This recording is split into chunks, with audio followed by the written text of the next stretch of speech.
اتنے تیر ہیں اندازہ لگا لے اتنے آپ کے فرد تو مریں گے، اتنے فرد تو آپ کے قتل ہو جائیں۔ الناس من یشری نفسہ ابتغاء مرضات اللہ، صدق اللہ العظیم۔ آیت کے ضمن میں اللہ رب العزت فرماتے ہیں کہ وَمِنَ النَّاسِ، لوگوں میں سے بعض وہ ہیں کہ جنہوں نے خرید لیا ہے اپنی جانوں کو اللہ کی دلجوئی کے لیے، اللہ کی رضا کو تلاش کرنے کے لیے، اپنے مال کے بدلے اپنی جان کو خرید لیا ہے۔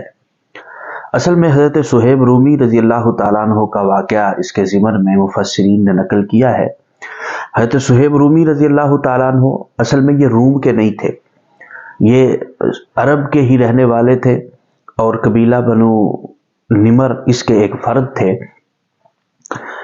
اصل میں یہ بہت خوبصورت اور پیاری شکل والے تھے۔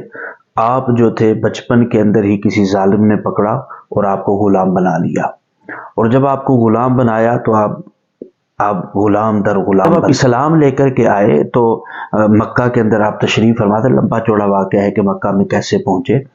تو مکہ کے اندر جب اللہ کے رسول صلی اللہ علیہ وسلم مدینہ کی طرف ہجرت فرما کے گئے، حضرت ابوبکر صدیق بھی چلے گئے، حضرت عمر رضی اللہ تعالیٰ عنہ بھی چلے گئے، تو آپ کا مکے کے اندر دل نہیں لگتا تھا۔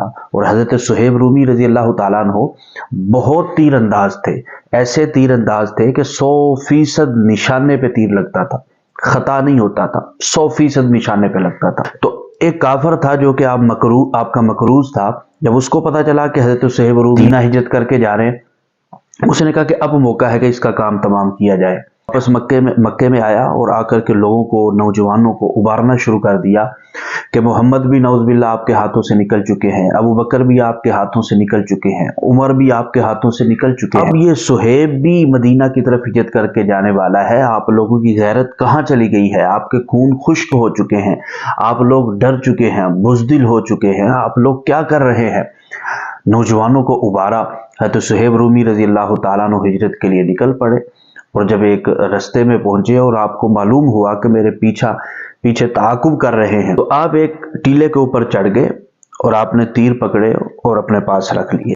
کہا کہ جو تیر ہے لیے ہیں، اب مجھے تو پتا ہے کہ میرے ساتھ آپ قتال کرو گے، میں آپ کا ارادے سمجھ چکا ہوں، لیکن یہ بات ذہن میں رکھنا کہ یہ جتنے تیر ہیں، آپ کو پتا ہے میں تیر انداز ہوں اور میرا نشانہ خطا نہیں ہوتا ہے۔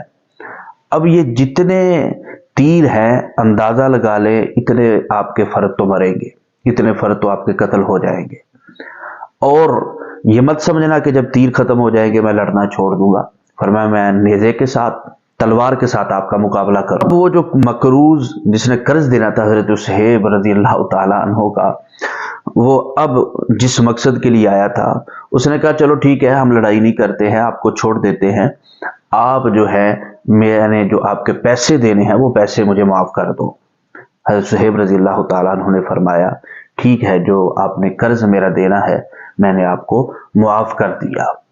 تو اللہ رب العزت اسی کو ارشاد فرما رہے ہیں وَمِنَ النَّاسِ مَن یَشْرِی نَفْسَهُ ابْتِغَاءَ مَرْضَاتِ اللَّهِ وَاللَّهُ رَءُوفٌ بِالْعِبَادِ، کہ لوگوں میں سے بعض وہ ہیں جو اللہ کی رضا کے لیے، اللہ کی دلجوئی کے لیے اپنی جانوں کو مال کے بدلے میں خرید لیتے ہیں۔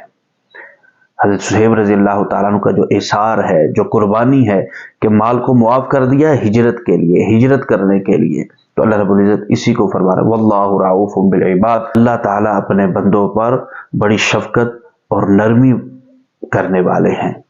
اللہ رب العزت سے دعا ہے کہ اللہ رب العزت ہمیں بھی اثار اور ہمدردی کا جذبہ اللہ رب العزت عطا فرمائے۔